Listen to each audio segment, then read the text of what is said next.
Os 10 erros mais comuns que as pessoas cometem no aeroporto, parte 2. Nesse vídeo eu vou te mostrar os principais erros que as pessoas fazem no aeroporto quando vão fazer uma viagem nacional ou internacional. E eu já tenho um outro vídeo que eu falo de 10 erros que as pessoas cometem no aeroporto. Esse vídeo é a parte 2, onde eu selecionei novos 10 erros, não só no aeroporto, como também em todo o processo de planejamento de sua viagem. E se você não me conhece, o meu nome é Bruno, aqui no canal eu dou dicas de planejamento de viagem. Então vem comigo conhecer aí esses novos 10 erros que as pessoas cometem no aeroporto, para que você não faça o mesmo quando for fazer a sua viagem.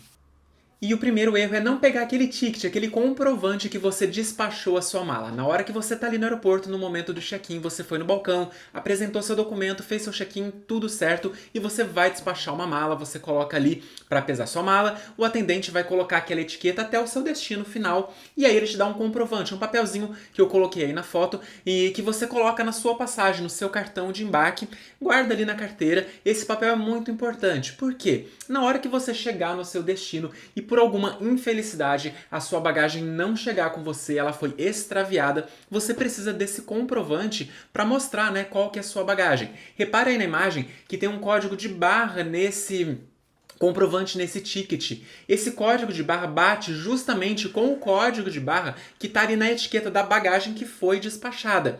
Então, se você não tem como comprovar que você tem aquela mala ali na hora que você chegou no seu destino e sua mala foi extraviada, fica muito difícil da companhia aérea tentar identificar essa mala, né? Saber onde ela está. Aí ela vai ter que pegar ali quais foram as malas extraviadas e você vai ter que fazer uma identificação depois, caso você não tenha esse comprovante. Por isso, na hora do check-in, fique ali muito atento se a pessoa ali, o atendente, vai te dar esse comprovante e guarde ele com cuidado até o momento de você chegar no seu destino e pegar a sua mala.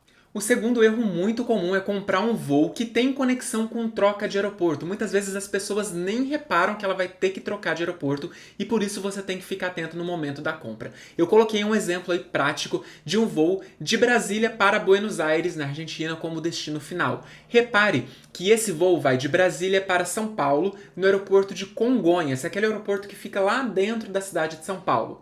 Só que o voo final que vai para Buenos Aires, ele parte de Guarulhos, que também fica ali pertinho de São Paulo, mas é um outro aeroporto, ou seja, você vai ter que fazer um deslocamento do aeroporto de Congonhas até o aeroporto de Guarulhos para fazer o seu voo final. E aí você tem que ficar muito atento, porque caso você compre esse voo, né, com troca de aeroporto, você tem que contabilizar o tempo de deslocamento entre esses aeroportos. Por exemplo, lá em São Paulo, entre o aeroporto de Congonhas e o aeroporto de Guarulhos, você vai gastar mais ou menos ali 1 hora de ônibus. As próprias companhias aéreas oferecem ônibus cortesia para você fazer esse transfer, né? Essa troca de aeroporto. Eu coloquei a imagem aí do ônibus da Gol. Eu tenho um vídeo aqui no canal que eu mostro, né, como que faz para ir do aeroporto até o aeroporto de Guarulhos de graça com os ônibus das companhias aéreas. Eu vou deixar esse vídeo linkado aqui em cima no card, mas eu quero te atentar justamente a isso. Normalmente, esses voos com troca de aeroporto, ele fica um pouquinho mais barato na hora que você vai comprar lá no site da companhia aérea, e aí a gente, na hora da busca, né, procurando a passagem mais barata, a gente acaba pegando ele, mas vai ter esse inconveniente. E fica muito atento ao intervalo de tempo entre os dois voos, né? Nesse caso aí, o voo de Brasília, ele parte às 6h15 da manhã, chega às 8 horas em Congonhas, e depois só às 15h30, né? 3h30 da tarde que vai sair o voo para Buenos Aires. Então não tem problema, né? Tem bastante tempo aí para trocar de aeroporto. Mas existem alguns casos em que esse intervalo é bem pequenininho e aí você tem que ficar muito atento. Outro detalhe é que esse ônibus de cortesia, né? Você tem que ter um voo lá no aeroporto com a mesma companhia para você ter esse ônibus de graça. E não são todos os horários, né? Algumas companhias é de hora em hora, às vezes tem um intervalo de 2, 3 horas que fica sem ônibus. Então você não pode contar só com esse ônibus da companhia aérea, tá? É um ônibus cortesia. Caso o seu intervalo seja menor, você tem que ainda calcular o custo aí do traslado entre os aeroportos, seja de táxi, Uber ou até mesmo os ônibus pagos, né? Tem o Bus Service, que é um ônibus que faz esse trajeto entre os aeroportos, ele é pago e aí tem mais disponibilidade de horário.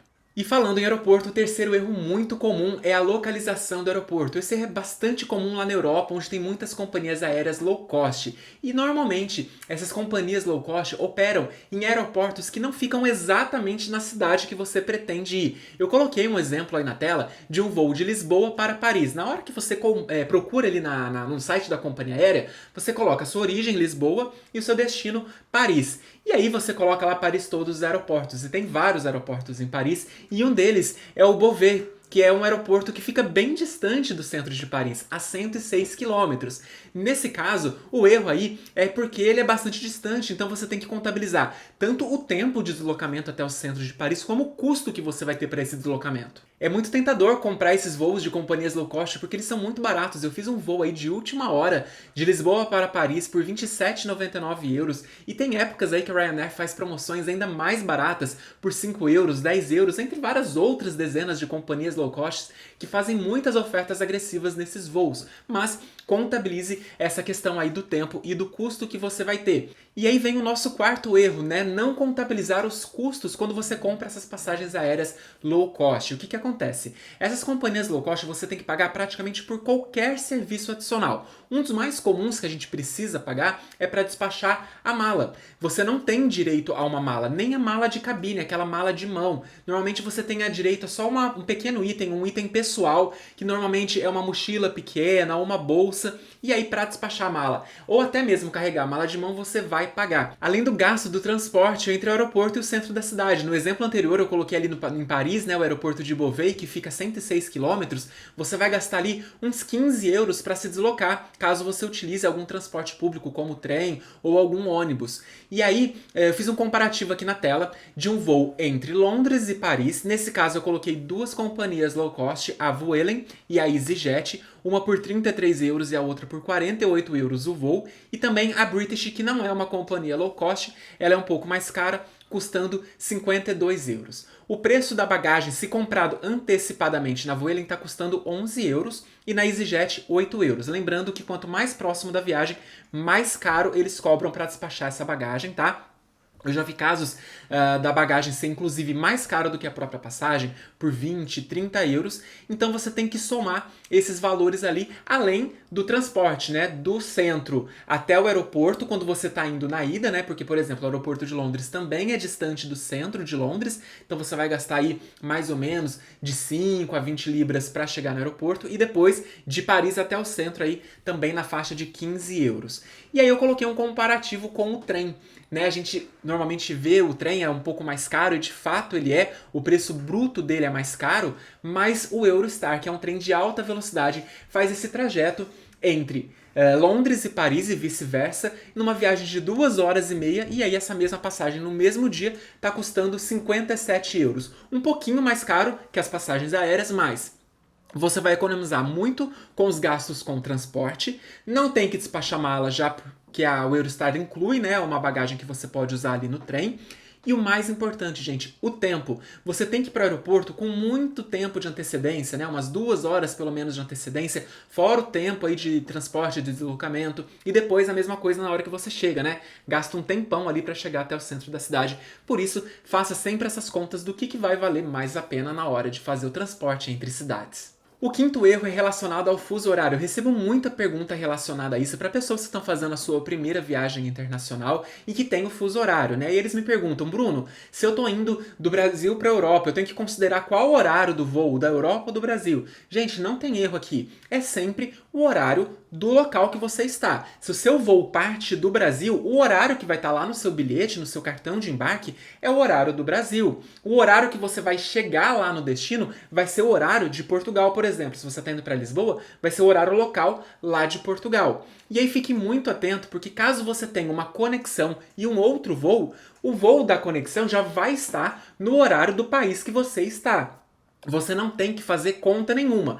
Uma coisa que você tem que ficar muito atento é com relação ao seu relógio, porque às vezes você faz a viagem ali, o seu celular não atualizou para o horário local do país, ou se o seu relógio é analógico, você está no horário do Brasil, você pode fazer algum tipo de confusão. Mas o bilhete vai estar sempre no horário do local do país que você está viajando. E aproveitando essa questão do horário, fique muito atento se o seu voo é de madrugada. Eu até recebi o comentário de um seguidor aqui do canal que tinha um voo à 00:40 e ele perdeu esse voo. Por quê? 00:40, gente, já é o dia seguinte, então fique muito atento aí para saber exatamente qual dia que você vai voar. O sexto erro, gente, é um clássico. Eu já vi muita gente cometendo esse erro. Chega no dia da viagem e a pessoa não conferiu se o país de destino exige algum tipo de vacina específica. O mais comum desse é o certificado internacional de febre amarela. Alguns países exigem, né, o certificado de febre amarela, que é esse daqui. Eu já deixo ele no meu passaporte grudado aqui na última página. Basta que você tenha se vacinado apenas uma vez contra a febre amarela e já é suficiente para você tirar esse certificado. Lembrando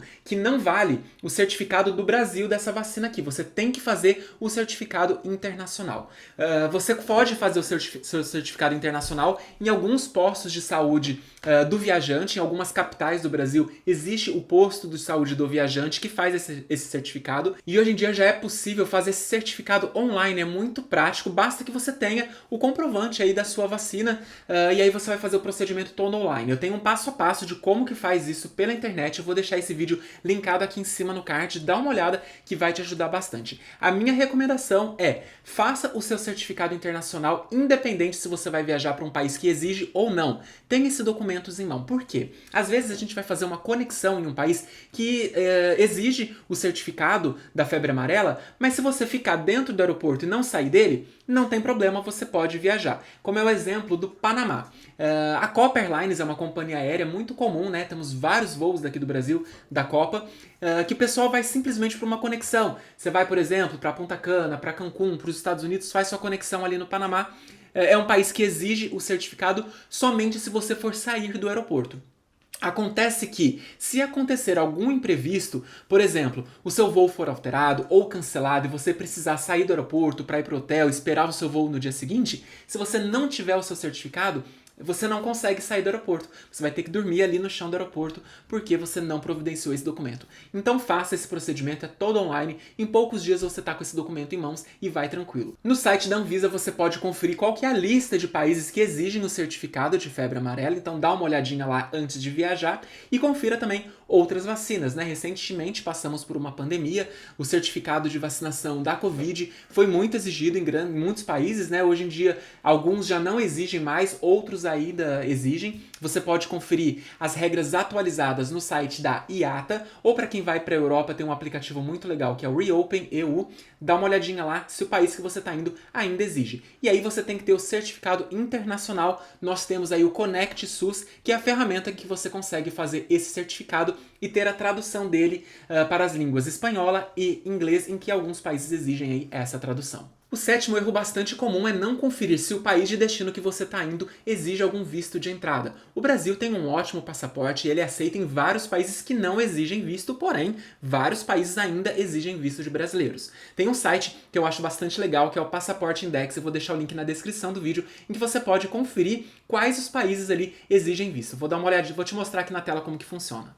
Estou aqui no Passaporte Index, então como que você vai saber aí se precisa de um visto? Clica aqui ó, em Escolha um passaporte, digita aí o B, né, do Brasil, vai aparecer a capinha dele, clica aqui, e o destino. Então vamos supor que você quer ir para Portugal. Coloca P aqui, procura Portugal, e aí ele vai te dar o Visa, né? Ó, Visa Free, não precisa de visto por 90 dias. Se você quiser trocar de país, vamos colocar, por exemplo, os Estados Unidos, é exigido Visa, tá vendo? Ó, Visa Required, é exigido, é requerido. Vamos colocar um outro país aqui, por exemplo, Reino Unido. Reino Unido, 180 dias. E por aí vai. Vamos colocar aqui, por exemplo, Angola. É necessário o pré-visa e ele pode ser tirado no momento da chegada no aeroporto. E eu coloquei esse da Angola de propósito porque é muito comum ter voos daqui do Brasil para a Europa com a companhia TAAG e tem conexão lá em Angola. E aí você tem que contabilizar o gasto desse visto. Se eu não me engano, ele custa $100, $150 e você tem que fazer ele lá na chegada. Então às vezes você encontra uma passagem mais barata com essa companhia aérea, mas como você tem que tirar esse visto ali na chegada, acaba encarecendo um pouco, então contabilize esses gastos aí. É muito comum as pessoas cometerem esse erro, né, de pegar uma conexão em um país que exige visto, como por exemplo, você vai para o Canadá, você tem o seu visto do Canadá, só que você comprou um voo que tem conexão em Nova York, nos Estados Unidos, e você não tem o visto americano. E você precisa desse visto para fazer essa conexão nos Estados Unidos, por mais que você não vai entrar no país, não vai sair do aeroporto, precisa do visto americano.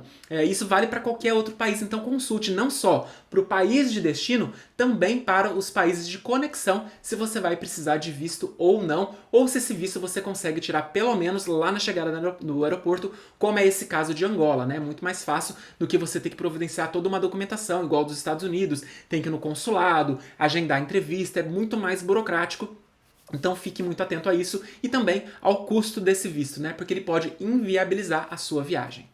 Esse oitavo erro, gente, também é muito comum por pura falta de informação. Ele se chama skip lagging, né? Talvez você não conheça esse termo, mas como que funciona, né? Você vai comprar um voo para um determinado destino que vai ter uma conexão que, na verdade, é o destino que você quer descer. Mas, se você fosse comprar esse voo direto, ele ficaria mais caro e, por isso, você compra para um outro destino que tem a conexão no local que você quer descer e aí você sai do aeroporto e não completa a sua rota, não completa o seu último voo. É o skip lag. Você perde a ideia, você pula a última perna, traduzindo aí literalmente o termo em inglês. Na prática, como que funciona? Eu coloquei aqui na tela, né, uma passagem de Lisboa para Madrid.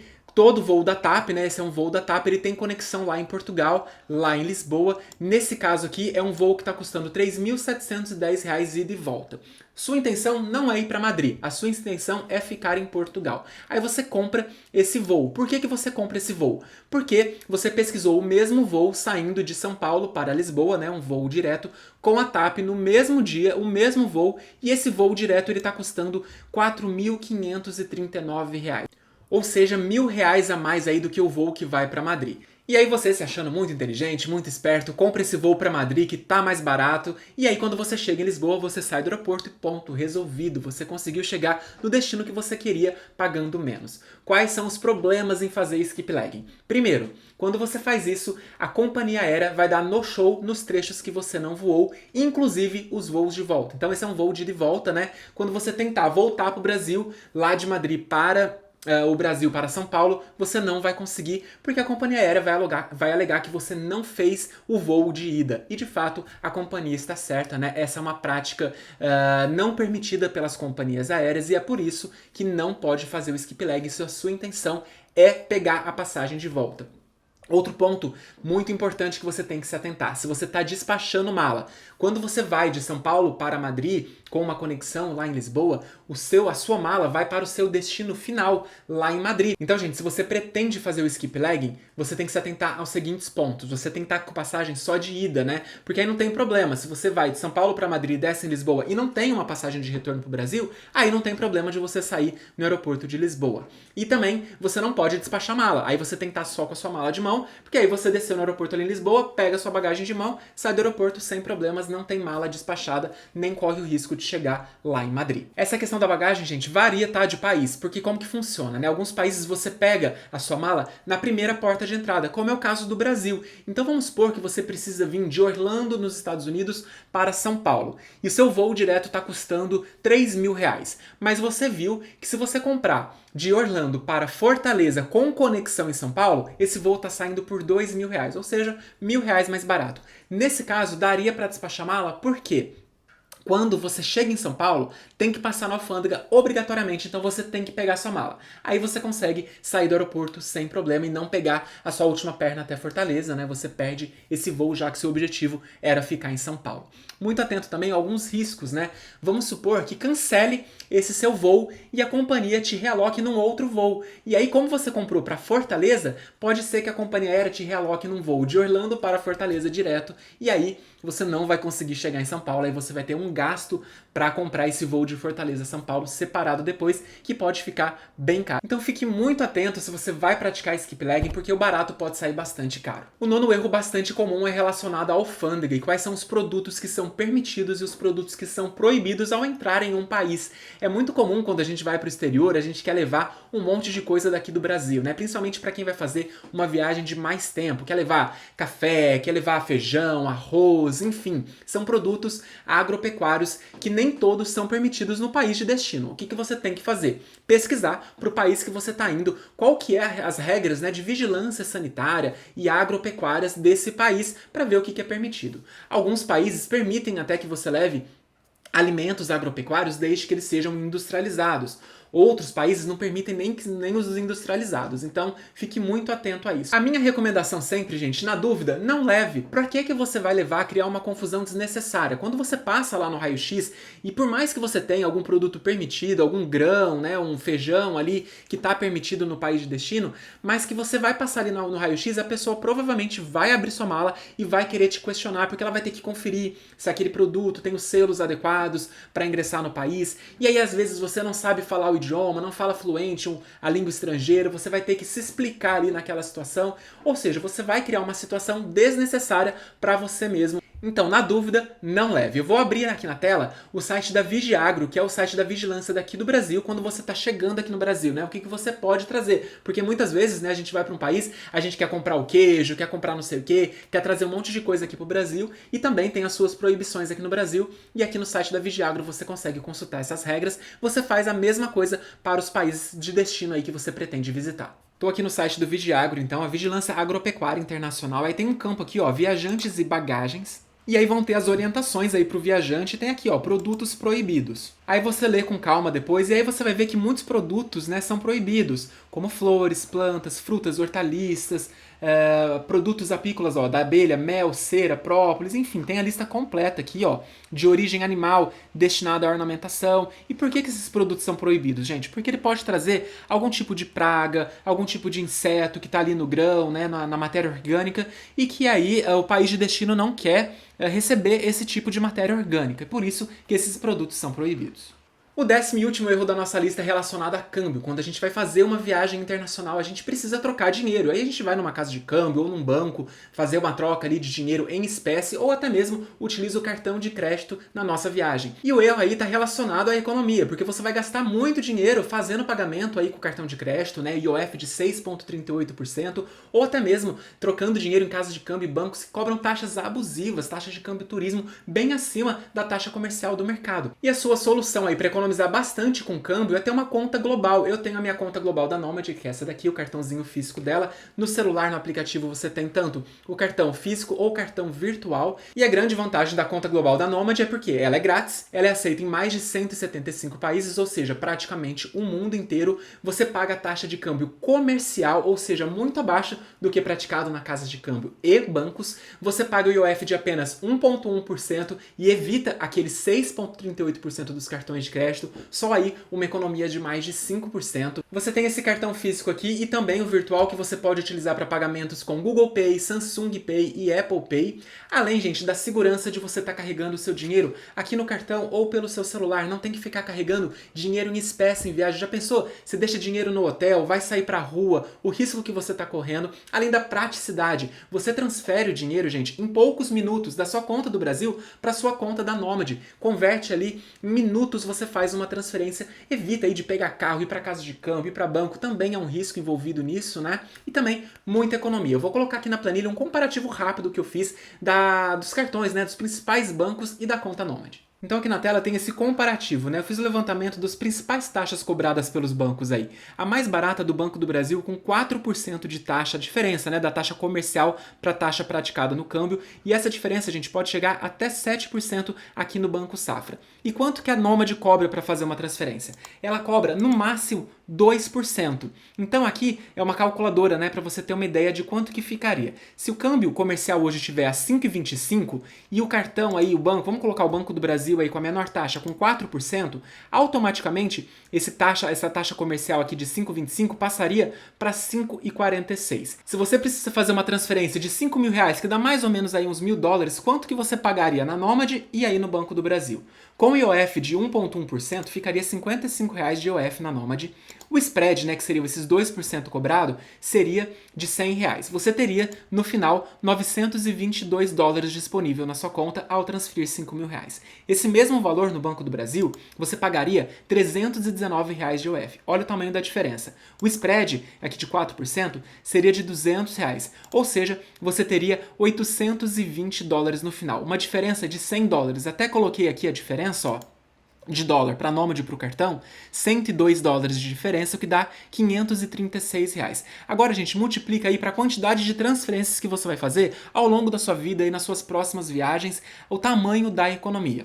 E outra vantagem, na Nômade tem o Nômade Pass, que é essa tabelinha que eu coloquei aqui do lado. Quanto mais você envia dinheiro para a sua conta da Nômade, menor vai ficando a sua taxa de serviço, essa de 2%. Ela começa em 2%, mas ela pode chegar até 1%. Quanto mais dinheiro você vai mandando, mais barato vai ficando. Então, gente, é uma economia muito grande. E para ficar ainda melhor, quando você abre a sua conta da Nômade, que já é grátis, com o meu código de convite, o Vai com Bruno 20, eu vou deixar o código aqui na descrição do vídeo com todas as informações, você pode ganhar até $20 quando você faz a sua primeira transferência em até 15 dias. Os $20, né, é referente a 2% do valor da sua transferência. Ou seja, se você mandar $1.000, você ganha $20 de cashback. Se você mandar $500, você ganha $10, né? Referente aí os 2% do valor que você transferiu, então mais um incentivo para você ter a sua conta global. Portanto, gente, esses foram 10 erros que as pessoas cometem no aeroporto no planejamento de sua viagem. Essa é a parte 2. Se você perdeu a parte 1, que eu falei de outros 10 erros, vai aparecer aqui do lado na tela esses 10 erros. Confira esse vídeo que tá muito legal. Confira também as playlists aqui do canal, que tem muito vídeo que vai com certeza ajudar no seu planejamento de viagem. Eu vou ficando por aqui e a gente se vê no próximo vídeo.